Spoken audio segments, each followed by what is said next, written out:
Então vocês veem como a pintura do Nicolas Poussin é um gatilho interessantíssimo para analisar a antiguidade e sua relação com o tempo, né? A antiguidade ela é um conceito que vem sendo construído e tem uma grande influência do século XIX, os estudos da antiguidade. A antiguidade é um conceito muito forte do século XIX sobre esses povos antigos. Então, na antiguidade, a história ela se apresenta como uma espécie de coletânea de exemplos a serem seguidos. Porém, os gregos, eles optaram por outra via, por um passado e um outro uso do seu passado. Os poemas épicos que marcavam o cotidiano da aristocracia grega, eles traziam uma idolatria à glória da imortalidade. Morrer na guerra em troca de obter-se glória imortal. Logo, esses poemas épicos, eles revelavam um passado de glórias e imortalidades. Então, o passado ele tinha essa função, né, de um culto à glória ou à eternidade, à imortalidade desses personagens. Esse discurso, essa narrativa, perdão, ela era chamada de épica, que trazia a memória social dos aristocratas. Porém, na Odisseia, a grande obra do Homero, uma das grandes obras do Homero, a gente já vai perceber que ele vai tratar três elementos diferentes. Além da morte heróica, ele vai tratar sobre memória e sobre ausência.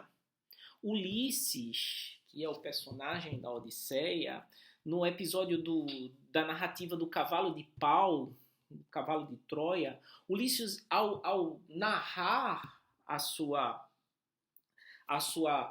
participação, visualidade desse fato, ele chora. Então ele passa a observar a história da sua própria vida. Para Hannah Arendt, isso é um primeiro elemento, um primeiro momento da construção desse sujeito histórico que se torna a terceira pessoa. Ele começa a narrar a sua vida através de uma história. Então, Heródoto, né, que é tido como um dos primeiros historiadores, e a gente sempre tem que tomar cuidado, nós que somos historiadores com isso. Primeiro, ele foi o primeiro, tá, porque a gente está falando do Ocidente só. E no Oriente a gente teve outros. A gente sabe que as temporalidades do Oriente são bem mais antigas do que a do Ocidente. Mas Heródoto é uma figura interessante, porque para Heródoto o tempo ele era visto como um inimigo, o passado como um problema filosófico. Um projeto de pesquisa que poderia revelar conhecimento sobre o comportamento humano.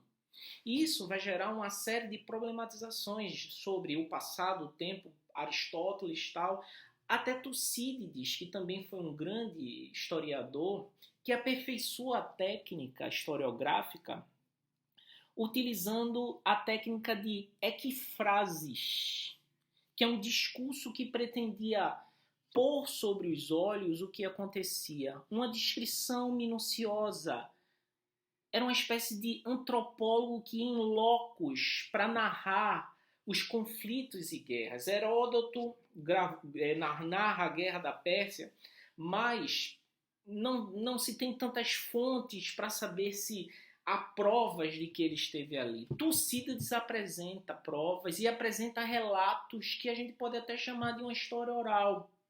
E faz uma descrição minuciosa dos fatos. Surge aí esses pormenores, o modus operandi da história, o tempo e o passado apresentado como um problema a ser cartografado, gerenciado, construído enquanto narrativa para ser repassado para os próximos.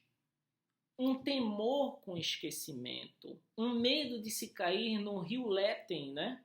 que para a mitologia grega era o rio do esquecimento. O rio Léten representava a morte. Ser esquecido era cair no rio Léten. Então esses historiadores começam a trazer técnicas aprimoradas e minuciosas de narrar fatos que eram diferentes das narrativas mitológicas, que cruzavam deuses, que cruzavam outras alegorias.